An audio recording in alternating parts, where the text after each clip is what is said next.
What's your homeowners association horror story?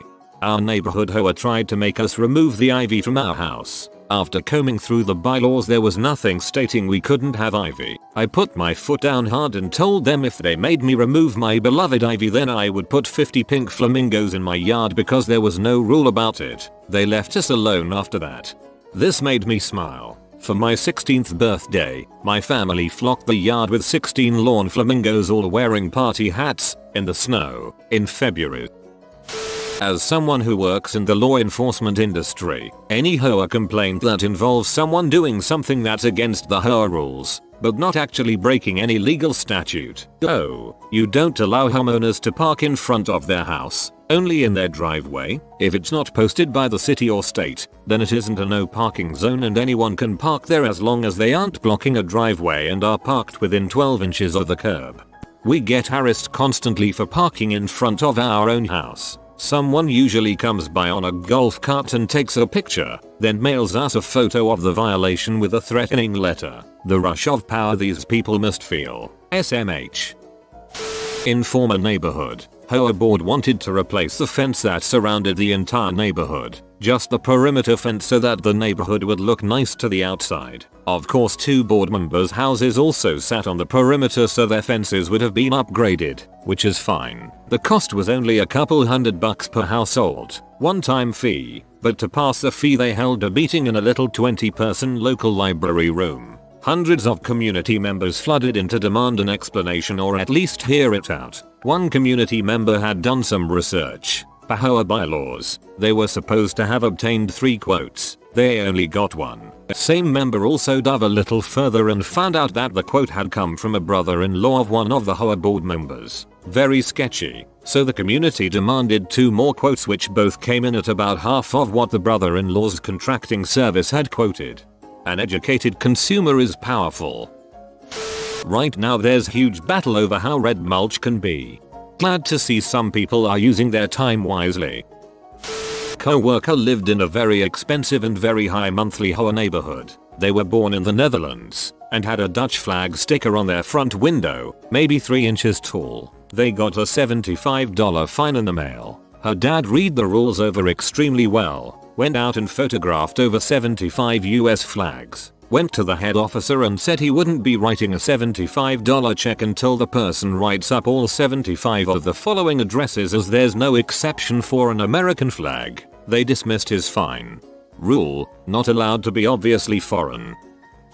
A guy with the name Bill Champion rose the ranks of the local board for a few years, became the president, and suddenly skipped town one night. Left his place empty without telling anyone he was leaving. Months later there was a large deficit in funds discovered that was fudged on the books. So all of the homeowners who had been paying into this large fund that is supposed to be there when roofs and fences need replacement were bamboozled by this guy with a, now, clearly fake name. He probably does this as a long con across the country, while profiting off of other shady dealings as well.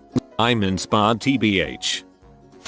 Got a letter from our association telling us they were going to fine us because our dog caused turf damage in our yard. One of the bylaws was that you had to register your pets with the association. We didn't own a dog and they knew it. I told them to take their fine and shove it. The $50 we had to pay the association for a PDF of the bylaws when we sold the place was also ridiculous. I will never live in a community with a HOA again. They tried to fine me $3,000 for cutting the top 2 inches off my lawn and reseeding it. Problem was, I had written approval from them from weeks before for the project, and all of a sudden they were labeling my lawn a construction zone. You were constructing grass, I guess. That must be against the rules. When I was about 10, a new neighborhood went up across the street from us that had a HOA. The houses were very nice and were probably worth $200K more than the average house in my town. My parents had owned our house for about 15 years at that point, and man did my dad like to pee them off. One story that sticks out is when I was a freshman in high school, my dad bought a large windmill meant for power. It wasn't one of the big ones you see, but smaller in size, probably a good 20 or so feet tall. The HOA in the neighborhood tried to get him to take it down since they deemed it an eyesore. My dad pretty much told them to get lost since they couldn't do anything. They ended up trying to sue us and the judge dismissed the case after my dad explained that the windmill was approved by the city planning committee and he had permits and that we weren't a part of the HOA. He still has it up and decorates it with lights for Christmas.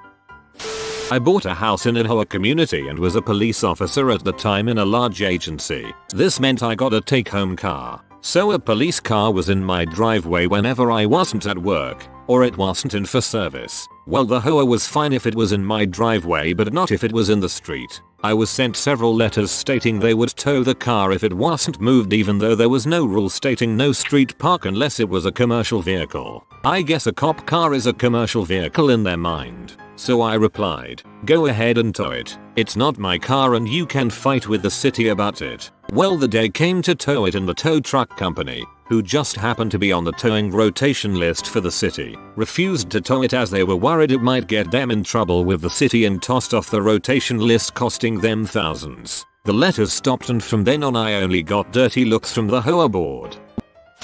We had our lot repaved over the course of a week or so and we required to park on the street while it happened. No biggie. Well, some guy late at night swerved to miss a cat with his Ford Expedition work truck and killed my Ford Fusion in the front, and pushed me enough to hop on the curb and backwards into my wife's car. My car was totaled, wife had to have repairs, and he went to jail for 2 months cause he ran. In the end, I got a new car, so it worked out. Fast forward 2 months after I get my new car, which was a first for me, I go to leave for work and as I walk down my steps and look in the lot, I don't see my new car. I usually park it in the same space, every time. I finally found my car, on the other side and not in a spot I would ever park in. I figured my wife moved it or something for a weird reason. Texted her and she said she didn't. I then find out that the HOA decided to just tow and move my car because they had to fix a part of the lot and my car was in the way. I also find out that they moved about 5 cars, without asking.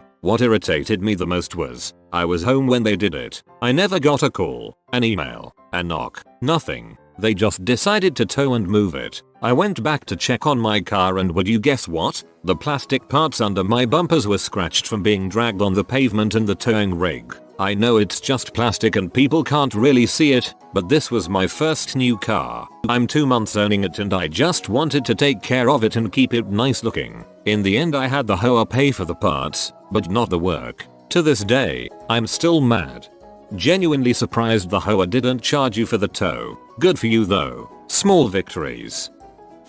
Mine was actually my parents and it luckily didn't last too long. I lived across the street from the neighborhood park and home was boring. No one in the neighborhood was my age so I'd just put my headphones in and get on the swing set and just get lost in the music. I was in middle school, didn't say a dang thing to anyone, didn't do anything but sit on a swing set for years. Well, one day a mom and her daughter moved into the neighborhood and she had a problem with the idea of a 13-year-old girl being in the same park as her daughter. She had a problem with it because apparently 13-year-olds had no business there and I should be forced to leave. Went to the HOA. They told her to frick off because I knew the guy. The guy knew me. They knew I was cool. B keeps spending the next few months harassing me every dang time I'm minding my own dang business on a swing set. B keeps telling me I have to go home or she's calling the cops. Eventually HOA got sick of it and had a meeting, sat her down and told her to leave me alone.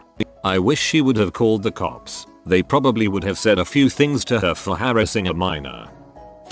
They want us to pay 2 years back pay, 2015 to 2016. We moved into that house in 2017. Make a claim on your title insurance. They are responsible if they did not disclose this ahead of time. Had a board member tell me that he will write people up personally for political signs if our site manager refused to do it. I sent him the exact law that forbids him from doing that. Word for word that he cannot do it. Plain as day. He still did it and the person he wrote up called me directly, asking what the frick was wrong with me. I told her it was closed out, destroyed from record, then called the board member with the attorney on the other line. The attorney literally told him to resign and move if he couldn't comprehend the massive lawsuit he very nearly got the HOA into. Source: Property Management Company. happened to a neighbor. One of the water lines broke, so he wasn't getting water for his sprinklers. He contacted them to fix it, but they hemmed and hawed and dragged their feet. Then they mailed him a complaint about his lawn dying.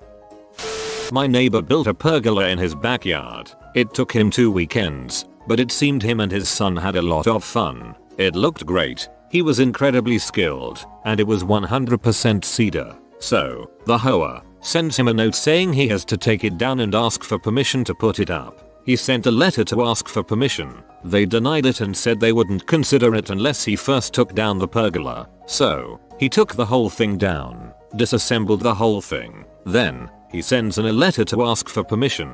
2 months later, after review, they granted the request. Then he put the whole thing back up again. Similar thing happened to another neighbor, but he painted his garage. He had to paint his garage 3 times. HOAs, when buttholes, are a cross between the mob and Nazis. It is a super horrible intersectional evil.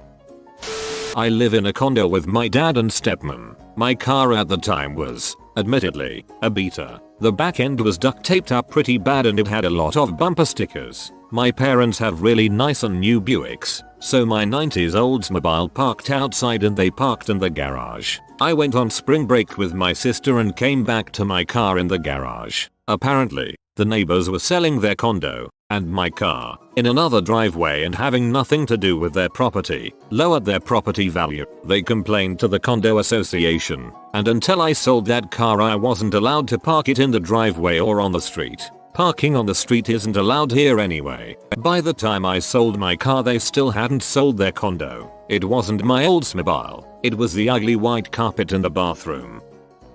Not awful, but definitely sucks. My house was painted blue and we had to choose a different color to repaint it. That color blue was not an approved color anymore, so that freaking sucked.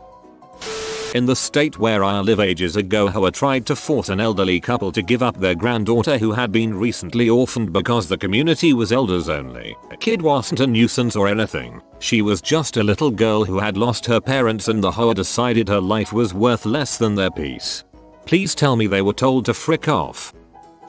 We lived in a city with a military base. The HOA was composed of retired military officers. They treated the homeowners like general enlisted and expected us to follow their every edict without question. I once went to an HOA meeting, was one of the only people there. They immediately ended the public meeting and reconvened the meeting as private and kicked us out. We had to submit landscaping plans for approval. They had something like 4 months to approve them. Mine were returned after 4 months. Denied because I did not have enough lawn in the design. It was a native plant. Drought tolerant design. The landscaping specifications did not specify that any lawn was required. When I pointed this out, they never responded and never approved my plans. I did what I wanted but was always looking over my shoulder waiting for them to find me or order me to remove and redo my landscaping. They never did.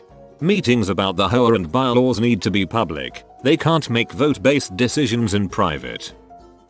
You've been spotted by the prettiest cat in the Western Hemisphere. Comment pet pet pet to pet the kitty. If you are new to the channel, you can subscribe. I publish new videos every day. Until then, check another video, or don't. Either way, have a great day, you magnificent people.